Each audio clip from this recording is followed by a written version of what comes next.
Improvement तो होगा इनको, मुझे ये पता था, लेकिन इतना जल्दी और इतना अच्छा इम्प्रूवमेंट हो जाएगा ऐसा मैंने नहीं सोचा था। अब इनका लिबिडो पूरी तरह वापस आ चुका है, सेक्स के प्रति इच्छा इनको पूरा होता है। और अब ये पेशेंट अगर किसी महिला से बात करता है या फिर कोई वीडियो देखता है तो इनको अंदर से डिजायर होता है, इच्छा होता है। और अब इनको ऑर्गाज्म भी होने लग गया है। ऑर्गाज्म का मतलब सीमन डिस्चार्ज होने के बाद इनको सेटिस्फेक्शन भी मिलता है, संतुष्टि भी मिलता है, और सीमन की क्वालिटी और क्वांटिटी दोनों ही सुधर गया है। अब ज्यादा मात्रा में सीमन निकलता है और गाढ़ा सीमन निकलता है, क्योंकि इसी के साथ साथ इनका टेस्टोस्टेरोन हार्मोन भी बढ़ गया है।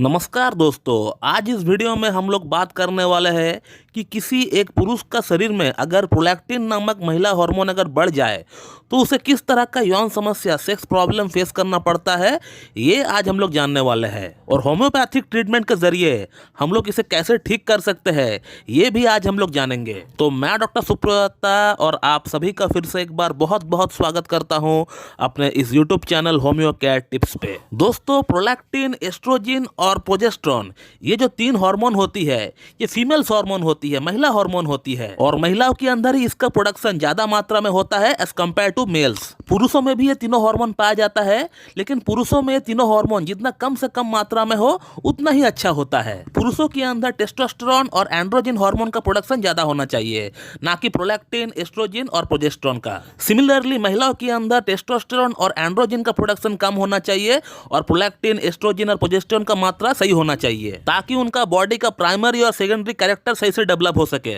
लेकिन ये प्रॉब्लम तब बढ़ जाता है जब एक पुरुष का अंदर महिला हार्मोन बढ़ जाए या फिर एक महिला का अंदर पुरुष हार्मोन बढ़ जाए। लेकिन आज हम लोग बात करने वाले हैं सिर्फ प्रोलैक्टिन हार्मोन के बारे में, कि अगर प्रोलैक्टिन हार्मोन किसी पुरुष का अंदर बढ़ जाए तो उनको किस तरह का सेक्स प्रॉब्लम फेस करना पड़ सकता है, ये आज हम लोग जानेंगे। और इसका होम्योपैथी में कैसा ट्रीटमेंट हो सकता है, ये भी हम लोग बात करने वाले हैं। तो प्रोलैक्टिन हार्मोन अगर किसी पुरुष का अंदर बढ़ जाए तो पहला जो सिम्टम देखने को मिलता है वह है सेक्स का डिजायर पूरी तरह नील हो जाता है उस पुरुष में। ऑपोजिट सेक्स के प्रति कोई अट्रैक्शन रहता ही नहीं है उस पुरुष में। जिस भी पेशेंट का प्रोलैक्टिन बढ़ा हुआ रहता है उसका जो सबसे मेजर कंप्लेन होता है वो यही होता है कि सर, मुझे सेक्स का प्रति कोई इच्छा ही नहीं होता है। मेरा पार्टनर अगर मेरे पास बैठी हुई रहती है, मैं उससे बात करता हूँ, टच करता हूँ, फिर भी मुझे कोई फीलिंग्स ही नहीं आता है अंदर से। अगला जो सिम्टम देखने को मिलता है वो ये है कि सर, मैं हाथ से हस्तमैथुन भी करता हूँ तो मेरा वीर्य जो है बहुत ही कम मात्रा में निकलता है, और वो भी बिल्कुल एकदम पतला पानी जैसा। और जिन पुरुषों का प्रोलैक्टिन बढ़ा हुआ रहता है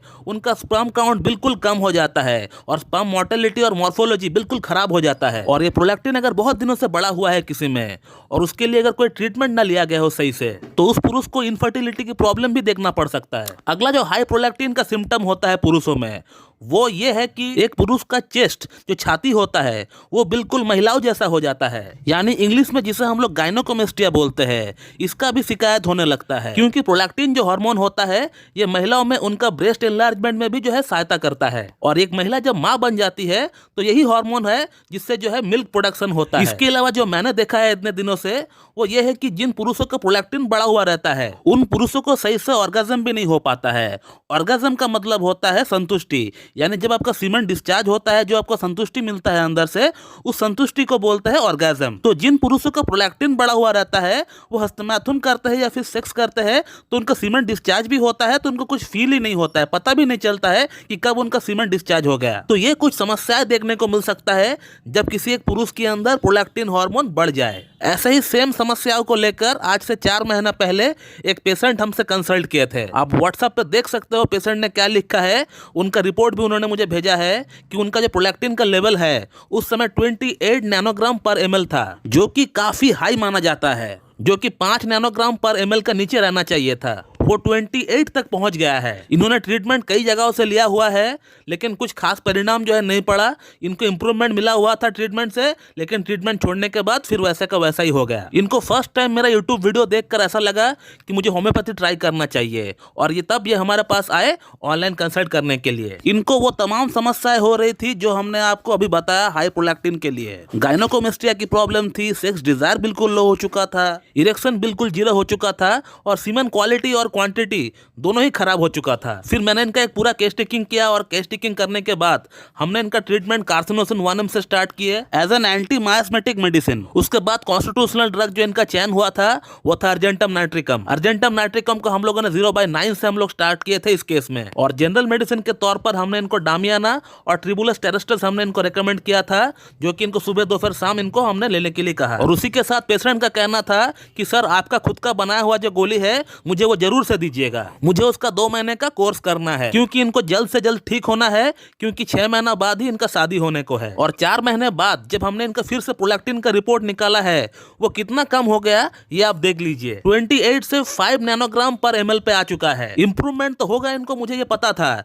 लेकिन इतना जल्दी और इतना अच्छा इंप्रूवमेंट हो जाएगा ऐसा मैंने नहीं सोचा था। अब इनका लिबिडो पूरी तरह वापस आ चुका है, सेक्स के प्रति इच्छा इनको पूरा होता है। और अब ये पेशेंट अगर किसी महिला से बात करता है या फिर कोई वीडियो देखता है तो इनको अंदर से डिजायर होता है, इच्छा होता है। और अब इनको ऑर्गेज्म भी होने लग गया है। ऑर्गेज्म का मतलब सीमेन डिस्चार्ज होने के बाद इनको सेटिस्फेक्शन भी मिलता है, संतुष्टि भी मिलता है। और सीमेन की क्वालिटी और क्वांटिटी दोनों ही सुधर गया है। अब ज्यादा मात्रा में सीमेन निकलता है और गाढ़ा सीमेन निकलता है, क्योंकि इसी के साथ साथ इनका टेस्टोस्टेरोन हार्मोन भी बढ़ गया है। हालांकि इनका टेस्टोस्टेरोन हार्मोन का हमने रिपोर्ट नहीं बनाया है, लेकिन मुझे पता है अगर प्रोलैक्टिन हार्मोन अगर बढ़ता है तो टेस्टोस्टेरोन कम होता है। सिमिलरली अगर प्रोलैक्टिन कम होता है तो टेस्टोस्टेरोन बढ़ता है, और यही नियम है। और इसीलिए मैंने टेस्टोस्टेरोन का रिपोर्ट नहीं निकाला है पेशेंट का, क्योंकि मुझे फिजूल का पैसा वेस्ट नहीं करना है। अब ये जो प्रोलैक्टिन नीचे आ गया है अब ये जिंदगी में कभी भी नहीं बढ़ेगा। इनको लंबे समय के लिए यौन समस्या अब नहीं होगी, कम से कम 10-12 साल 10-15 साल तो इनको यौन समस्या छू भी नहीं सकता है। तो दोस्तों इस तरह का कुछ होता है प्रोलैक्टिन हार्मोन बढ़ने का साइड इफेक्ट पुरुषों में। और होम्योपैथी में कैसे इलाज संभव होता है, पेशेंट ने क्या कहा उसका प्रॉब्लम के बारे में, ये भी आपने देख लिया है। लेकिन ये संभव तभी हो पाएगा जब आप किसी एक अच्छी क्लासिकल एमडी होम्योपैथ के पास मीट करके उनसे केस टेकिंग करवा के ट्रीटमेंट लेंगे। खुद से ट्रीटमेंट करेंगे जिंदगी में नहीं होगा। दोस्तों मैं इस वीडियो को यहीं पे एंड करता हूँ। So thank you very much and have a good day.